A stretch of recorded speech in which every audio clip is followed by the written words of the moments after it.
ఓం శ్రీ గురుభ్యో నమః. కాలభైరవ ధ్యానపీఠ ప్రేక్షకులకు స్వాగతం. కామన్గా ఇంట్లో ప్రతి కుటుంబంలో ఉండే సమస్య, ఒక ఆడపిల్ల పుట్టిల్లు నుంచి మెట్టింటికి వచ్చినప్పుడు మొదటిగా జరిగే సమస్యలు అత్త మామగారితో ఇమడలేకపోవడం, తోటి కోడలతో ఇమడలేకపోవడం, తర్వాత భర్త యొక్క తోడబుట్టిన వాళ్ళతో ఇమడలేకపోవడం, ఇలాంటివి జరుగుతూ ఉంటాయి. సో కామన్గా ఇలాంటివి జరిగే విషయాల్లో మనం కొన్ని పరంపరలు తీసుకోవాలి. ఎందుకంటే కామన్గా కొన్ని పరంపరల్లో చూడండి, నార్త్ సైడ్ ఎక్కువగా మనం చూసుకుంటే వాళ్ళు గురు పరంపరలు ఉంటాయి. వారికి గురు పరంపర, ఒక వివాహం జరగగానే మొదటిగా వారు చేసే పని గురువుని దర్శిస్తారు. ఎందుకు అంటే గురువుని దర్శించి ఆ ఇంటి కోడల్ని కానీ ఆ ఇంటి అల్లుడిని కానీ వారి గురు పరంపరలోకి తీసుకెళ్ళి వారిని ఒక మంచి మార్గంలో పెట్టమని ఒక దీక్ష ఇప్పించి వారి చేత కొంతకాలం దీక్ష చేయించడం, ఇలాంటి నార్త్ సైడ్ ఎక్కువగా చేస్తూ ఉంటారు. అదేవిధంగా మన సౌత్ సైడ్లో కూడా ఉన్నాయి, లేవని నేను అనట్లేదు, కానీ బట్ ఆచరించట్లేదు. దానివల్ల ఏమవుతుందంటే, ఎందుకు స్వామి వారి దగ్గరికి వెళ్ళడం, గురు పరంపరల వల్ల వచ్చేది ఏముంది, కొత్త కోడలు ఇంటికి వచ్చింది, ఆవిడకి అత్తామామలు సర్ది చెప్తే సరిపోతుంది అంటే, ఒక వ్యక్తి ఒక స్థానంలో, ఒక గురుస్థానంలో ఉన్న వ్యక్తి చెప్పే విధానానికి, ఇంట్లో కొత్తగా వచ్చిన నా వాళ్ళు అనుకున్న వాళ్ళు మాట్లాడిన మాటకి చాలా తేడా ఉంటుంది. అదేవిధంగా గురువు చెప్పే విషయాలకి, గురువు ఇచ్చే దీక్షలకి వారిలో ఏ విషయానికి రియాక్ట్ అవ్వాలి, ఏ విషయానికి రియాక్ట్ కాకూడదు. ఎక్కువగా సమస్యలు కొత్తగా పెళ్ళైన జంటల్లో వచ్చేది ప్రతి సమస్యకి రియాక్ట్ అవ్వడం. ప్రతి ఇంట్లో జరిగే, అంటే కామన్గా ఒక పరంపరలో నడుస్తూ వస్తున్న ఒక తల్లి చేస్తున్న వంట దగ్గర నుంచి కూడా బిడ్డకి అవే ఇష్టం ఉంటాయి. కొత్తగా వచ్చిన భార్య కోరుకుంటుంది, నేను చేసే వంట తినాలి నా భర్త, నేను చేసే వ్యవహారాలకే ఆయన ఎక్కువ మొగ్గు చూపాలి అని. ఇలాంటి చిన్న చిన్న విషయాలకి అవి పెద్ద పెద్దగా అయిపోతాయి. వంటే కానివ్వండి, ఏదైనా ఎనీథింగ్, ప్రైవసీ కోరుకోవచ్చు, ఎనీథింగ్, దేంట్లో అయినా కూడా సమస్యలు రావచ్చు. ఆ సమస్యల్ని అధిగమించాలి అంటే దానికన్నా అద్భుతమైన విషయాన్ని గురువు ద్వారా మనం తీసుకోవచ్చు. ఇప్పుడు చాలామంది తల్లిదండ్రులు మా దగ్గరికి సంప్రదించడానికి వచ్చినప్పుడు, బిడ్డకి పెళ్లి చేసాం, ఒక్కడే కొడుకు, అంతా బాగానే ఉంది, కానీ వారు వేరే కాపురం పెట్టాలనుకుంటున్నారు, వెళ్ళిపోయారు. మేము చిన్నప్పటి నుంచి చూసుకుంటూ వచ్చాం, అల్లారు ముద్దుగా చూసుకుంటూ వచ్చాం, కానీ బాబు అమ్మాయి మాట వినట్లేదు మాది. ఎట్లా స్వామి, మేము వాళ్ళు లేకుండా మేము బతకలేము, తర్వాత మేము ఎలాగ జీవించేది అనే ఎంతో బాధతో. అంటే వాళ్ళకి ఏ డబ్బుకి, ఆస్తులకి, దేనికి లోటు ఉండదు, కానీ లోటు ఎలా ఉందంటే బిడ్డల యొక్క ప్రేమ.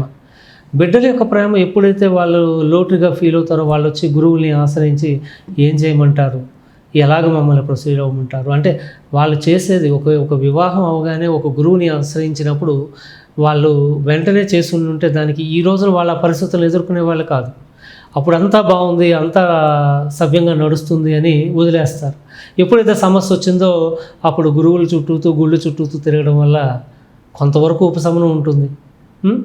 అలాగే మనం తప్పకుండా ప్రతి సమస్యకి ఉపశమనం ఉంటుంది. ప్రతి సమస్యకి అలాంటి వారిని ఏ విధంగా మార్చుకుని మన వైపుగా తిప్పుకుని, అదేవిధంగా అత్తమామలు ఎలా అయితే ఆశ్రయిస్తారో గురువుని, కోడళ్ళు కూడా స్వామి మేము ఈ విధంగా ఒక ఇంటికి వచ్చాను, అక్కడ నా పుట్టింట్లో ఇలా ఉండేది, ఇక్కడ చూస్తే మెట్టినింట్లో ఇలా ఉంది, నా తల్లిదండ్రులుగా చూసుకున్నట్టుగా నా అత్తమామలు నన్ను చూసుకోలేకపోతున్నారు, అదేవిధంగా నా భర్త నా మాట వినడు, నేను ఎంత చెప్పిన మాటకి కూడా నా భర్త నా మాట వినడు. అలాంటి వారికి కూడా తంత్ర మార్గంలో ఒక మంచి ఉపశమనం ఉంది. వారిని ఏ విధంగా మనం చెప్పిన పూజా విధానంలో కానివ్వండి, యజ్ఞ విధానంలో కానివ్వండి, వారిని ఒక మంచి మార్గంలో పెట్టి వారిని ఒక మంత్రదీక్ష ద్వారా కానీ, కొన్ని రకాల పద్ధతుల ద్వారా కానీ వారిని మనం అనుకూలంగా ఏ విధంగా, మనకి అనుకూలంగా ఏ విధంగా వాళ్ళని మలుచుకోవచ్చు.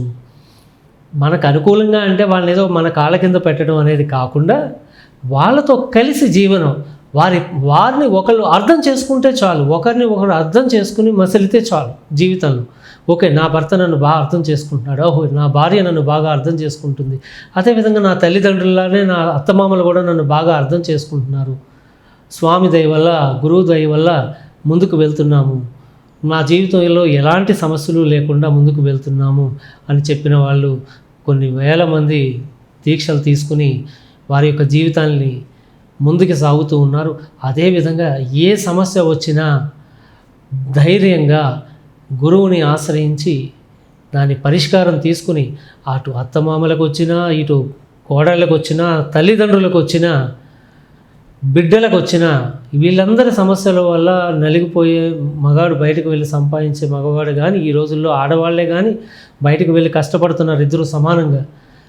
కానీ ఆ సమానత్వాన్ని కోసమని ఇద్దరు కూడా అన్నిటిని బ్యాలెన్స్ చేసుకునే విషయంలో కూడా తల్లిదండ్రుల విషయంలో కానీ, ఇటు తల్లిదండ్రులైనా అటు తల్లిదండ్రులైనా సమానంగా బ్యాలెన్స్ చేసుకుంటూ ముందుకు వెళ్ళాలి అంటే గురువుల్ని ఆశ్రయించి ఫ్యామిలీ కౌన్సిలర్స్ని ఏ విధంగా అయితే కలుస్తున్నారో అదేవిధంగా గురువుల్ని కూడా కన్సల్ట్ అయ్యి మీ యొక్క సమస్యలకి పరిష్కారం తీసుకుని వాటిని ముందు తరాలకి, అంటే మీ తర్వాత కొత్తగా పెళ్ళైన వాళ్ళు తర్వాత తరాలకే కానీ ఆదర్శపరంగా నిలిచి, ఓకే మేము ఈ గురువుని ఆశ్రయించాం, చాలా అద్భుతంగా ఉంది మా జీవితం, ఎక్కడ ఏమీ ఇబ్బందులు లేకుండా సాగుతుంది. ఇలాంటి వాళ్ళకి చాలామంది కుటుంబంలో జరిగే పరిస్థితులకి కొంతమంది ఎదుటి వ్యక్తులు వీళ్ళు ఓకే వాళ్ళకు వాళ్ళ చుట్టాల్లోనే కొంతమంది శత్రువులు ఉండొచ్చు, వారు కూడా వీళ్ళ మీద ఏదైనా ప్రయోగాలు చేయొచ్చు. ఈ ప్రయోగ బాధల వల్ల ఈ కుటుంబాలు విడిపోవడము, తల్లిదండ్రులు విడిపోవడము, బిడ్డ అప్పటి వరకు బాగానే ఉన్న బిడ్డ దూరం పెట్టడం తల్లిదండ్రులని, ఈ విధంగా చాలా రకాల సమస్యలను ఎదుర్కొంటూ ఉంటారు. అలాంటి ప్రయోగ బాధల నుంచి, అలాంటి నరదృష్టి నుంచి ఏ విధంగా బయటపడాలి మనం, ఇవన్నీ కూడా చూసుకుని గురువుని ఆశ్రయించి మీరు మీ యొక్క సమస్యల్ని పరిష్కార మార్గాన్ని తెలుసుకుని, ప్రతి సమస్యకి పరిష్కారం ఉంటుంది. సమస్యలు లేని జీవితం ఉండదు, పరిష్కారం లేని జీవితం ఉండదు. గుర్తుంచుకోండి, పరిష్కారం లేని సమస్య అంటూ లేదు. ప్రతి సమస్యకి పరిష్కారం ఉంటుంది. అది గురువు ద్వారా తెలుసుకుని దాన్ని ఆచరించి మీరు బయటపడి మీ జీవితాన్ని మంచి లక్ష్యాల వైపుగా ముందుకు తీసుకెళ్ళి మీ తర్వాత తరాలు, ఆ తర్వాత తరాలు కూడా గురు పరంపరని నడుపుకుంటూ చక్కటి వ్యవహారాలను చేసుకుంటూ ఒక వ్యక్తిని మనం ఎప్పుడూ కూడా నష్టపరచకుండా మంచి మార్గంలో నడవాలని కోరుకుంటూ నమస్కారం.